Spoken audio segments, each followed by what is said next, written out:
Stay tuned as Shirley MacLaine makes her film debut in Alfred Hitchcock's sly black comedy, The Trouble with Harry. But first, get the story behind the movie with the AMC short subject Backstory, The Trouble with Harry.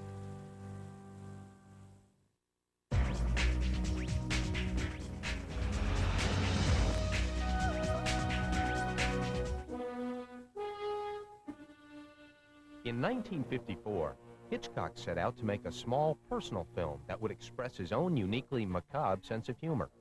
The Trouble with Harry. It's about the way that humor and horror sometimes mingle up with each other. I think it was a movie that showed the inner Hitch a little bit more than maybe some of his other pictures did. Captain Wilde. What seems to be the trouble, Captain? Well, he's dead. Yes.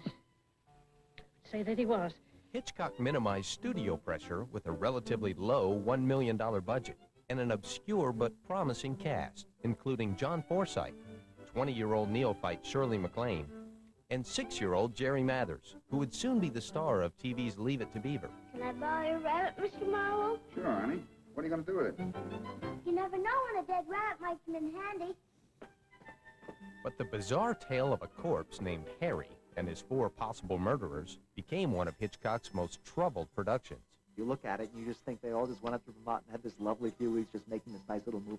In fact, it was pretty nightmarish for them. Filming in the glorious fall foliage had only just begun when Vermont was hit with the worst rainstorm in years. I'm a man who's faced death many times.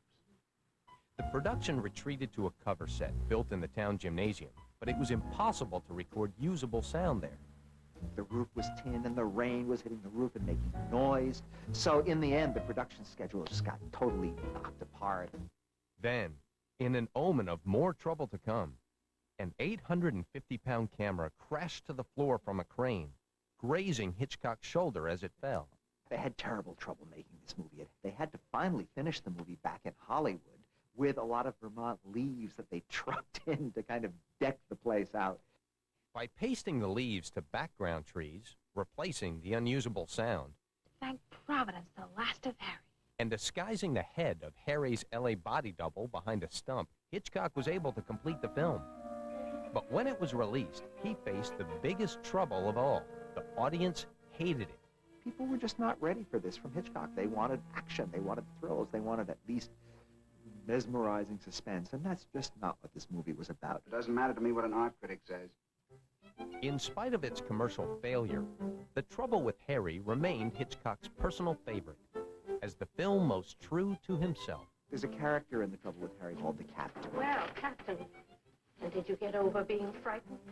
He goes through the whole movie telling stories. It turns out at the end that they never happened. Oh, maybe not. No. That's Hitchcock, the person who tells stories, who captivates us all. They're not real stories, but we don't mind.